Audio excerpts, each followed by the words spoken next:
เมื่อวานนี่ก็คือว่าเห็นไปบ้านน้องจันอยู่บ่เมื่อวานโดยไปลิ้นมอน ไปลมกันยังกับน้องจัน ไปลมยังมาลิ้นมอนพ่อเขาบอกว่า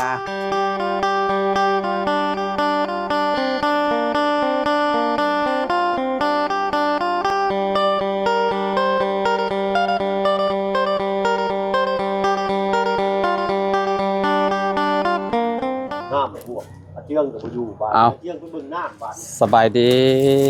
บ่เพิ่ ส ง บายดีทาง เนาะ อาจารย์โอ้ โดยสบายดี FC ทุกคนเลยเด้อพี่น้องเด้อ ที่มันคนเด้อพี่น้องเด้อ โดย วันนี้มานี่แหละมาเล่นแม่นน้ำน้องชาย อ่า พาน้องชายเป็นเฮ็ดถ้วยชวนหน่อยหนึงเออ ฝนตกก็บ่ได้อยู่เนาะ ใส่คนเลยบอกแล้วว่าจะใส่เสื้อบ่จันทร์ใส่เลยขยันมันคู่นี่ก็อยู่ และมาเบิ่งพี่จัง อ่า ซั่น พี่น้องเนาะ มันค่อยก็ว่าสิแล่นก็ไปหา โดย ทางจังหน่อยเบรกรถมันปั๊มลูกยางมันฉีกได้บ่มีเบรกหน้าอันตรายขี่ได้แต่20ขี่30บ่ได้ยันเบรกบ่อยู่ เบรกหล้างได้ซะ เบรกหลังได้อยู่จ้ะแต่ว่าเบรกหน้าปั๊มยางมันฉีกเด้ ยันแบบ เปลี่ย ยันแบบขี่ไปไวยันเพอกำเบรกหน้าเนาะ กับเบรกหน้ามันบ่อยู่เพราะมีเบรกหน้ามันก็ปลอดภัยแน่นะ แม่น เพราะว่าคนเคยใช้แต่เบรกหน้า อืมของข่อยก็คือกัน บ่ได้บอง ข จับ องข่อยเบรกหน้าเบิดแหละ อ๋อต้องเปลี่ยนเอ ดังแชกอยู่บ่กล้ากำ สำคัญได้เบรกหน้านี่ แม่น เข้าบ้านน้องหัวบ่เกิน2เที่ยวเบิดรถเบรกนะ แม่นขี้ดินเข้า ขี้ดินเข้าด้วย อ่า ทีแรกนี่เดี๋ยวเบิ่งน้องชายทีแรกนี่ พี่น้องเอ้ยเนาะอ๋อโดยสบายดีเด้อ สวัสดี โอ้ยฝนตกก็บ่ได้อยู่บ่ได้เช้าพี่น้องเอ้ย คุดง่าย สอ เพิ่ น นว่า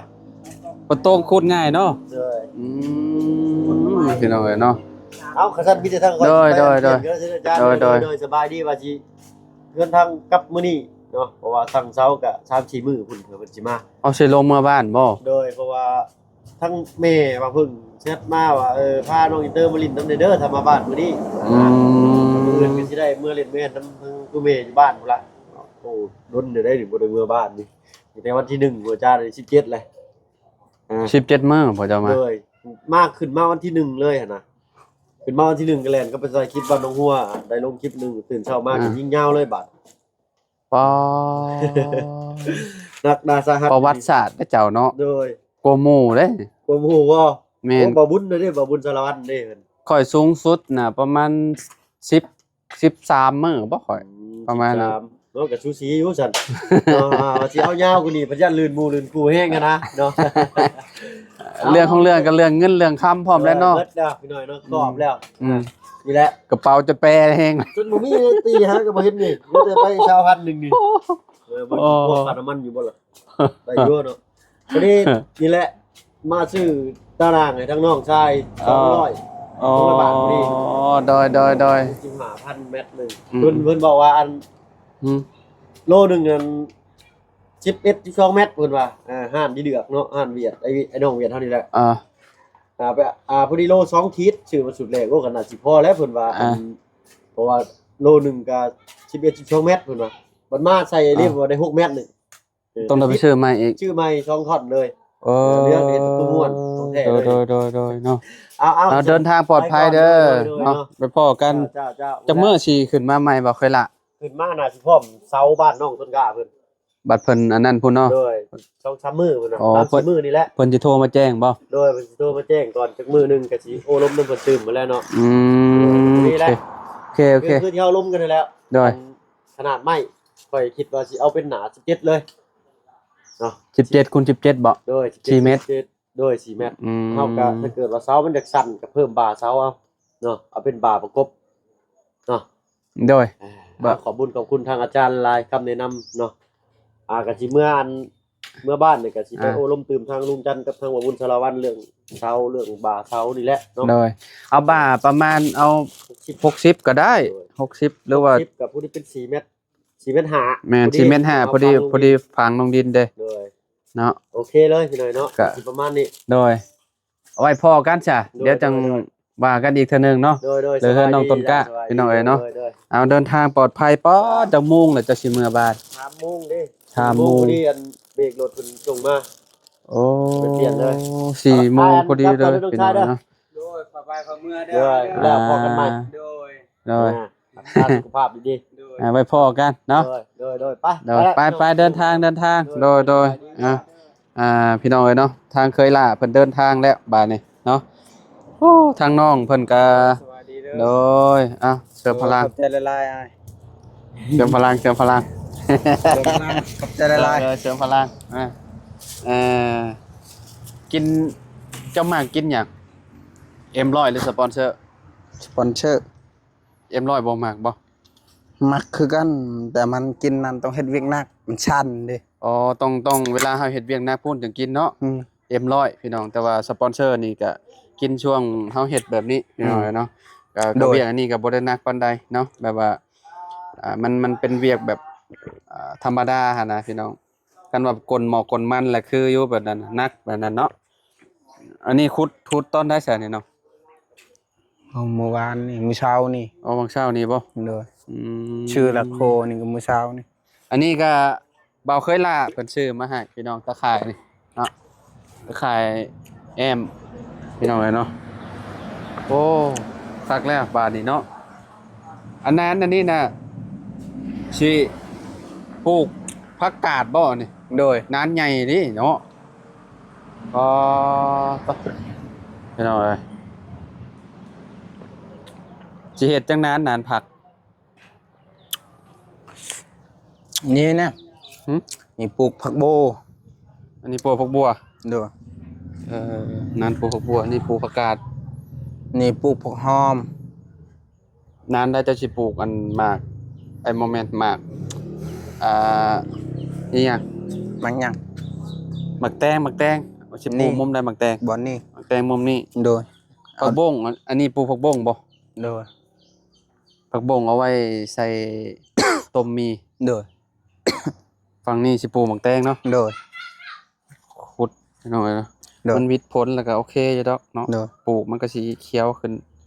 ผักปัญญังแหละป่านนี้เนาะ โดย โอ้ต้นกล้วยนี่บากออกแล้ว โดย บากออก2ต้นไปแล้ว โดย พี่น้องเอ้ย อยู่นี่ ก็เสียดายเด้ เฮาก็เชื่อได้คือกัน แต่ว่าอยากได้ส่วนผักนี่สบายกิน เฮ็ดจังได๋เนาะ โดย มีแต่ขุดอีกนานหนึงสิปลูกหยังซะหม่องนี่ โดย สิขุดสิปลูกอีกบ่หม่องนี่ ขุดปลูกแล้วปลูกผักปลูกหยังนี่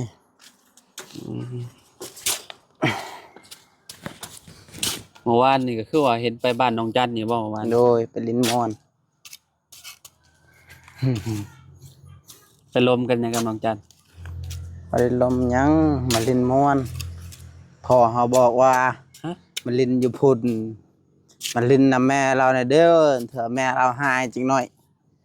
เจ้ามาลิ้นมอนพ่อเฮาว่า ก็คือ ก็คือแบบพ่อเจ้าบอกให้ไปลิ้นอยู่เฮือนน้องจันนำ โดย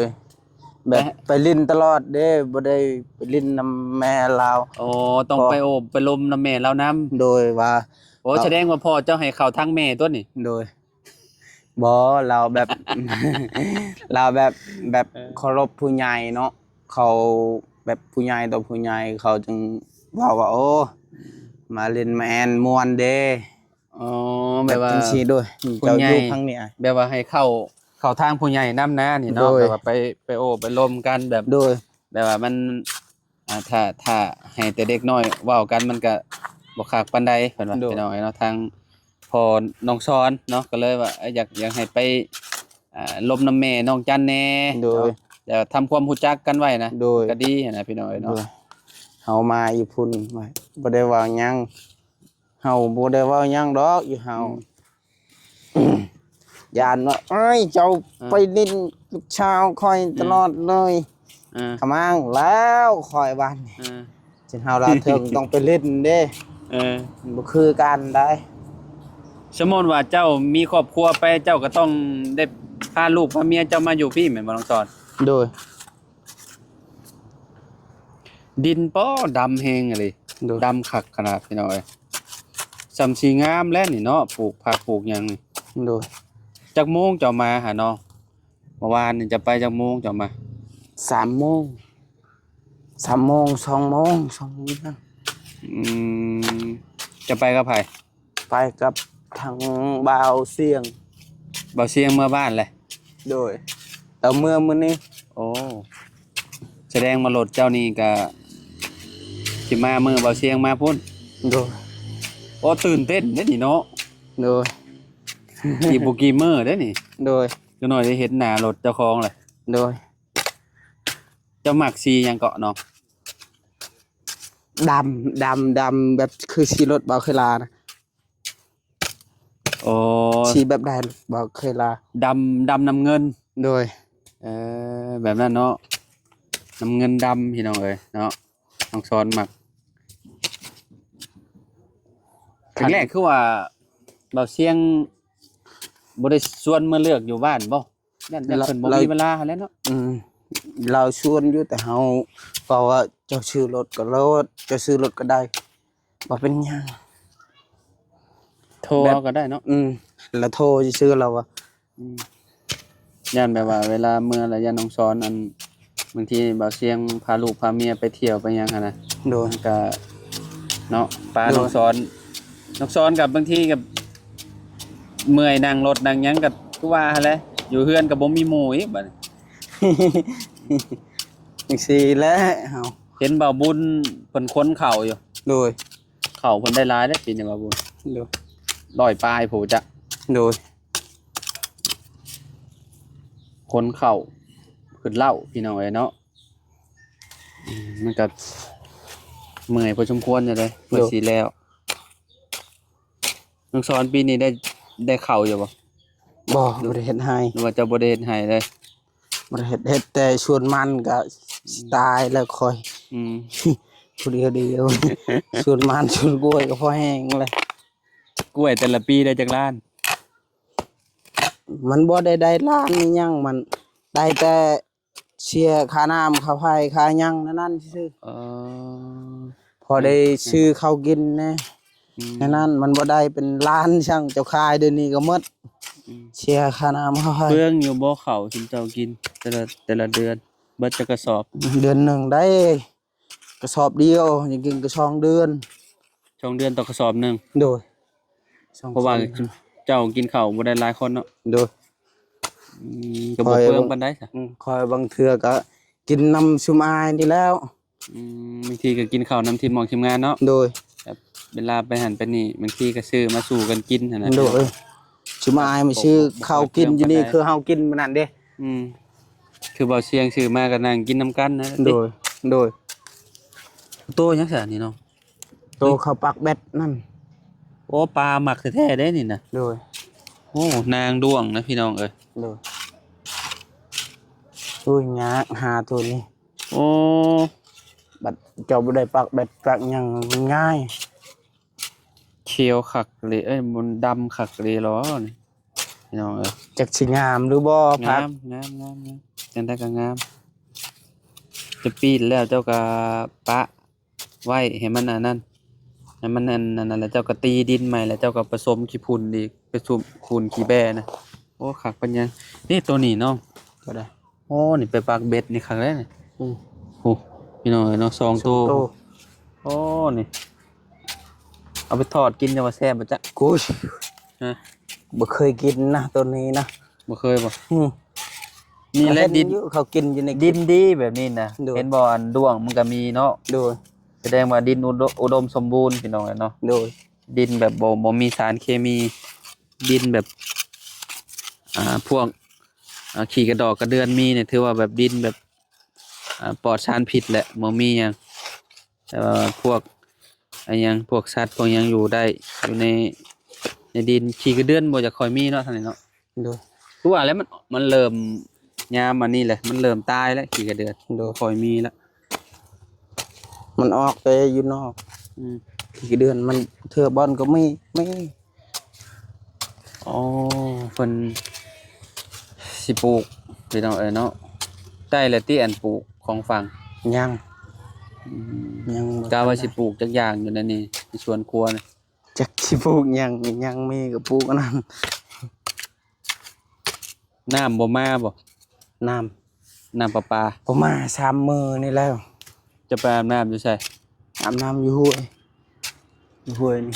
อาบน้ำอยู่ห้วยพุ เมื่อวานนี่น้ำบ่ได้ขึ้นนี่น้ำขึ้นได้ มื้อนี้น้ำขึ้นแห้งบ่ โดย ฮอดมาพี่แล้ว ฮะ ฮอดมาห้วยนี่แล้ว ห่วยน้ำจะบ่ท่วมบ้านจะบ่ คันตกตลอดเห็นอยู่เวียดมันตกตลอด2 มือ3 มือตกอยู่เวียดฮอดบ้านละ ขึ้นฮอดพี่เลยบ่ กลางคืนมันขึ้นแล้วแหละนี่คันมันตก อ๋อเพราะว่าน้ำเคยท่วมแล้วบ้านจ้ะเนาะ โดย ขึ้นฮอดชายหาดเนาะ ฮอดทาง ขึ้นฮอดทางเลย โดยมันแถวนี้ไปอยู่เทิงมัน ตอนปี2000เท่าใดฮู้อยู่บ่ที่ว่าน้ำท่วม จักเด้ประมาณจัก3 ปีนี่แหละแต่น้ำท่วม3 ปีเทื่อนึง บ่ 3 ปีเทื่อนึงเทื่อ2 ปีเทื่อนึง อืม แต่ก็อยู่เนาะ ใหญ่งัวใหญ่หยังไปอยู่เทิงมาแล้วติ โดย พวกมีงัวเนาะ โดย พวกมีแบ่มีหยังใหญ่ไปอยู่บนสูงพุ่นแหละถ้าเวลาฝนตกหนักๆน่ะตกอยู่ลาวเฮานักบ่เป็นหยังเนาะ โดย ถ้าไปตกนักอยู่เวียดน่ะเพราะว่าเขาเจ้าสิปล่อยน้ำลงมาแล้วมันก็เพราะว่าอันยับลงไปหั่นน่ะ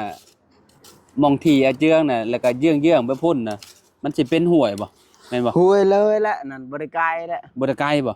โดย อ๋ออ้ายคิดว่าแบบอันต่อสมมุติว่าที่อาเจืองนั่นแล้วก็ต่อไปก็เป็นที่เจ้าเนาะ โดย แล้วก็ยับลงไปพุ่นก็สิเป็นห้วยเป็นหยังแม่นบ่ โดย ห้วยใหญ่บ่ โดย อืม บ่ได้ เวลา ไง น้ำมาแล้วมันขึ้นแห้งเนี่ยมันก็สามารถขึ้นมาฮอดเทิงไปได้เนาะ โดยคันอยู่เวียดแฮงเขาปล่อยเขื่อน อันนี้เขาปล่อยเนี่ยเขาหยุดเนี่ยเขาปล่อยจากๆเลยตาย อ๋อ ท่วมมัน บ่ได้เหลือติ บ่ได้เหลือเขา แถวนี้ขึ้นมาเลยพี่น้องเอ้ยเนาะ โดย น้ำท่วมตอนช่วงหนึงน่ะเนาะช่วงที่ว่ามันน้ำมาแห้งตอนนั้นเนาะ โดย ช่วงเดือนใดเด้ที่ว่าช่วงเดือน6เดือน7บ่ โดย ที่ว่า เดือนนั้ น้ำ นแหละเดือน มันท่วมตอนนั้นน่ะ มันสิมาฮอดแล้ว เกือบฮอดได้หั่นนะตอนนั้นเนาะ แต่เขาปิดอีกได้เขื่อนเด้ อืม เขาบ่ได้ปิดมันท่วม ถ้าเพิ่นบ่ปิดช่วงนั้นเรียบร้อยติ เรียบร้อย สามารถท่วมไปเลยบ้านน้องซ้อนนี่ก็ได้ โดย น้อยไอ้ช่วงนั้นมันขึ้นฮอดเฮือนน้องหล่าขึ้นหลายเติบตอนนั้น โดย ขึ้นมาบักสูงๆนี่ดีแต่ก็เจ้าปิดน้ำก่อนถ้าบ่ปิดนี่ก็เรียบร้อยท่วมไปเลยบ้านน้องซ้อนนี่แบบแถวเขตแถวนี้บ่ได้ยังมีแต่น้ำ โดย อันพ่อใหญ่อันพ่อบ้านแม่นบ่พ่อบ้านบ่ที่ว่าขายอันอุปกรณ์ก่อสร้างนะ โดย เราจนเก็บเครื่องเก็บของเราขึ้นที่สูงไว้บ่ เตรียมไว้เว้ยมันขึ้นบัตรเดียวเลยนะ ปูนพวกหยังหั่นแหละเนาะ โดย มันท่วมโอ้ยเสียหายหลายล้าน ปีนี้วิทย์แล้วปีนี้ โดย เบิดแหละ โดยจากวิทย์จากบริวิทย์เนี่ยก็เห็นฝนตกนี่เขาก็ยังยานจริง เนาะไว้ใจบ่ได้เนาะน้อง โด เนาะ ย อืมแต่ว่าอยู่ฝั่งไทยท่วมได้ตอนนี้ น้ำท่วม โดย แบบว่าแบบบางจังหวัดก็ท่วมหั่นน่ะพี่น้องเนาะแบบว่าเดือน11เดือนหาเดือน12เหมือนน้ำพ้นหรือว่าน้ำอีหยังพระเจ้าปล่อยบ่หรือว่าจังใดมันก็น้ำล้นท่วมพี่น้องเนาะ โดย จังใดก็เป็นกำลังใจให้เนาะบ่สุขทุกคนพี่น้องเนาะสมเฮาก็ได้เนาะ ระวังในเด้อพังไทยเอ้ยยันฝ่าฝนลบ สู้ๆเนาะน้องสอนเนาะ โดยอยู่เฮาก็มันอยู่เฮาท่วมอยู่เข้าให้ลายก็เฮาอีก แม่นเฮงนักอืมดีแต่ดินมันยังอ่อนเนาะ โดย เพราะว่ามันฝนตกเด้พี่น้องเอ้ย สบายเด้ สบายเฮ็ดก็บ่เมื่อยปานใด โดยเฮาขุดไว้แบบนี้สบายเฮาสิปลูกซื่อ อืม เฮาบ่ได้ใจร้อนเด้ คอยเฮ็ดไปเนาะ ขุดยามนั้นมันหนักโพด มื้อนี้จะไปไสมาซะ บ่ได้ไปใช้ อืม มีแต่เฮ็ดละโคนี่ อ๋อเฮ็ดอันนี้เฮ็ดสวนนี้ โดย อืมใครดอกไก่บ้านเจ้าบ่หลายเนาะ บ่ได้ไล่มันตายภาค บ่ แล้ว ค่อยมีไก่ปานใดว่ะ โดยไก่มันตายภาคมาแล้ว ตะกี้เจ้าก็เคยเลี้ยงบ่ไก่ เลี้ยง อ๋อ รถเหยียบมันเลยบ่ได้เลี้ยง อ๋อมันเฮือนไก่ถนนเนาะ โดยมือละหนึ่งคือแล้วไก่30โตว บางทีมันข้ามไปฝั่งนั่นติ โดย ข้ามไปฝั่งนั้นก็ถูกรถเหยียบ มันตามหมู่มาเด้ อืมม้าเด้เจ้าเลี้ยงอยู่บ่ มาก็เลี้ยงคือกันมาหมดแต่5โตแล้วเฮาเลี้ยงถือว่า ปีหนึ่งเบิด นั่นแหละ 5โตเลยบ่ มันกำเริงใหญ่มาประมาณได้ซ้ำนี่ซ้ำแขนซ้ำขานี่รถเหยียบ โอ้โห รีโตเสียดายมันนั่น กำลังเป็นตะแพงหั่นเนาะ โดย เลี้ยงยากเนาะ โดย รักษามันยากมันอยู่ใกล้ถนนน่ะนะนอกจากเฮือนเฮามีกำแพงมีหยังคือแบบนั้นอันนี้เฮือนเฮามันแบบบ่ได้มีหยังแบบว่าอีกอย่างหนึงก็บางทีหมาข้ามไปฝั่งนั้น โดย รถเหยียบไก่คือกันแล้วเลี้ยงบ่ได้ดอกเนาะน้องชอนเนาะ โดย เลี้ยงยากพี่น้องเอ้ย คันกลางไม้ตะควาแบบนี้ก็เลี้ยงได้จักไก่ ไก่ได้ เนาะเฮ็ดแบบอ้อมแค่แบบนี้เนาะ โดย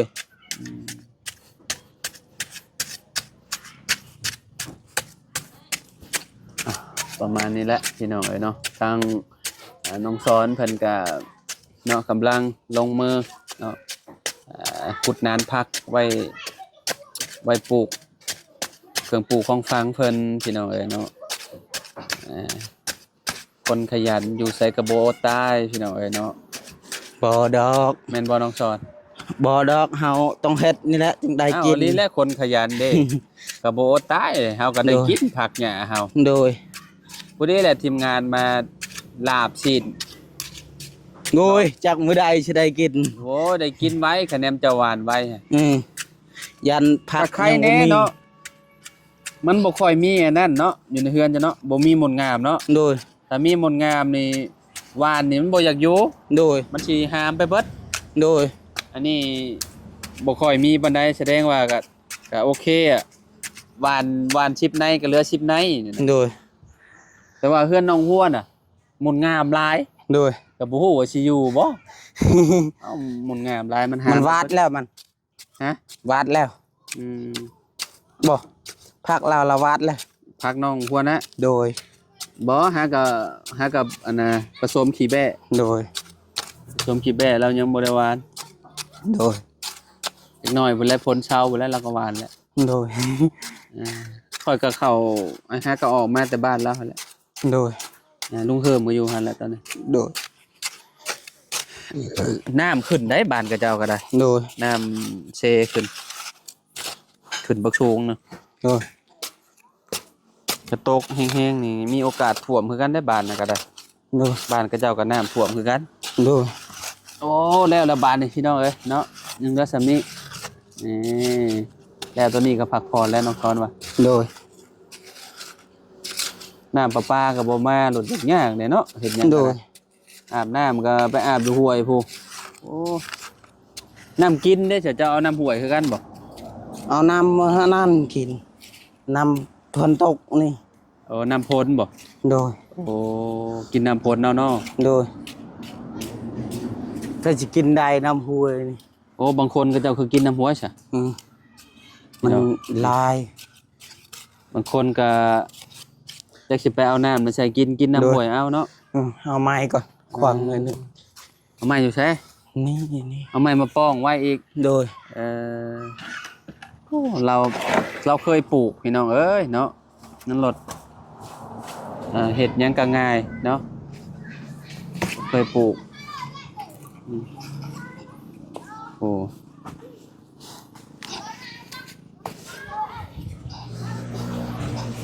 บ่ได้ง่ายคือกันแต่เคยเฮ็ดแล้ว ตะกี้เจ้าก็เคยปลูกหรอวะ เคย บางคนก็เจ้าก็ไปปลูกแถวหิมเซเนาะ โดยลายทีมเชและลายเขา พ ป ว ลู ก ก ผักพวกหญ้านะก็จะไปปลูกหิมเซบางคนก็ คือ ปลูก เดือนนี้ยังปลูกบ่ได้น้ำท่วมตลอด น้ำมันยังมันต้องวิทย์พ้นหั่นนะว่าอย่างเงี้ย โดย พ้นวิทย์เบิดทุกอย่างก่อนจังไปปลูก โดย พี่น้องถ้าปลูกช่วงนี้ก็คือว่าแล้วเรียบร้อย น้ำขึ้นมาแล้วก็ตายเบิดเห็นอะไร โดย เสียหายรายล้านอีก โดย บ่ได้กินอีกพี่น้องเอ้ยเนาะคักแต่กี้ดินนี่แหละดินดำแฮงอะไร โดย แต่ว่าปีนขึ้นมานี่ดำปื้อๆเลยพี่น้องเอ้ยเนาะที่น้องสอนคักอยู่เนาะ โดย ปลูกหยังก็คือสิงาม โดย ไปซะพี่น้องเอ้ยเนาะ โดย อยู่ดีมีแฮงบ่สู่คู่สู่คนเนาะ โดย มื้อ ส นี้ บาย ก็ ดีเด้อ โด สบายดี ยสบายดีเด้อ FC เด้ โด อย พี่น้องเด้อเนาะฮักแพงคือเก่าคือ โด เดิม ยฮักแปล เอาฝากกดไลค์กดแชร์เด้อพี่น้อง โด เด้ ย อเนาะเอาพอกันใหม่พี่น้องสบายดีพี่น้อง